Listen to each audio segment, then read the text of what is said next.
I'm out here with the Thurso Compass 150 inflatable kayak. Just doing a little first impressions while I'm out here doing some testing. So this is, I think, Thurso's first inflatable kayak. I know it's the only one they're selling right now.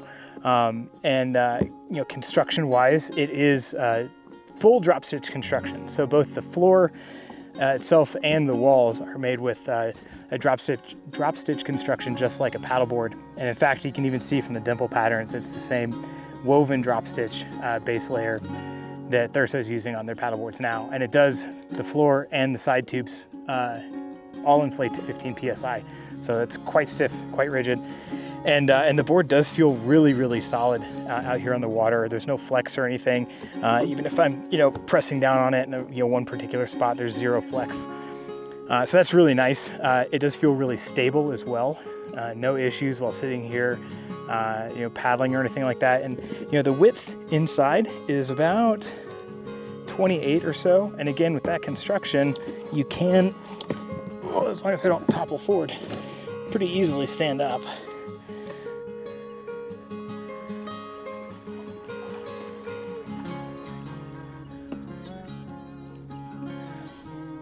I've got my microphone on, so I wouldn't do that if I didn't think it could handle it.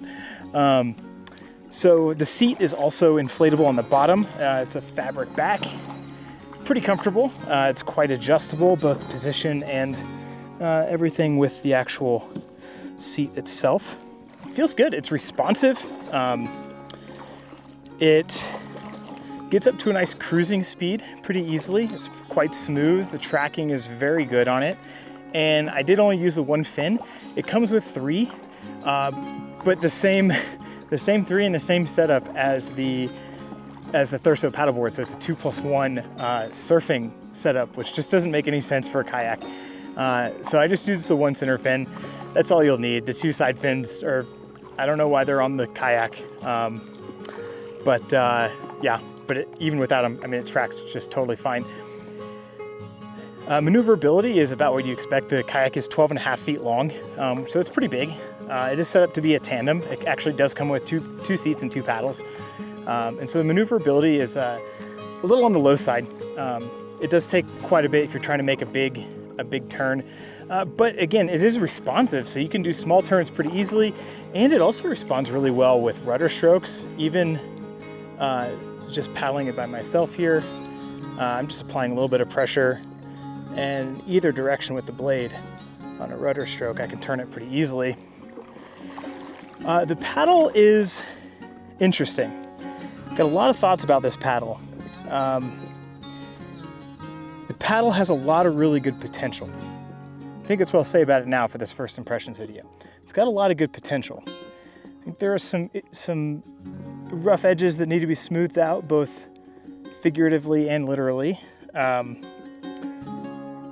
But it's definitely one of the more feature-heavy paddles I've seen for a kayak from a paddleboard company, whether that's a kayak conversion paddle or just a straight-up kayak paddle like this one.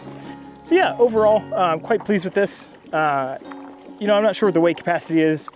Weight capacity on something like this doesn't really matter. It's mostly about size and rigidity and stability. So it's definitely tandem capable, not a problem there. Plenty of D-rings that you can use to adjust the seat positions and bring all of your equipment with you. Plenty of good stability for fishing or for paddling or for whatever else you want to do. It does have the back is open. You can't see it from the front up there, to allow water to drain out, which is great. I'm getting a fair amount of splash in the boat, even with the drip rings on this paddle.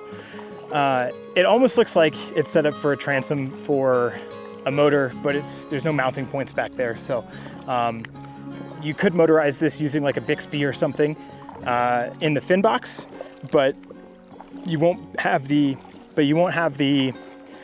ability to use a full steering mount like you could with the Isle Switch Pro paddleboard. So overall, I think this is actually a really solid inflatable kayak. It is a little bit heavy. The kit itself is a little bit heavy, a little cumbersome, but that's pretty much all inflatable kayaks. And you know, you get 2 paddles, 2 seats, the kayak itself, a really nice accessory kit, and a electric pump, all for the one package price. And now that I'm talking about it, I can't for the life of me remember what that is. I want to say it's somewhere around $800 or $900. It might be a little bit less than that. But overall, first impressions on this boat, pretty good. I think it could use a few more accessory mounting options other than just the D-rings. There's the one GoPro mount up front that I've got my camera on right now, and that's really it.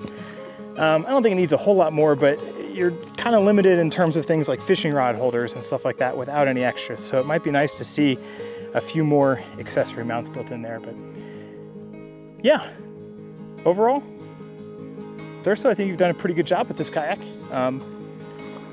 Some things we could improve on, but performance-wise, I'm happy with it.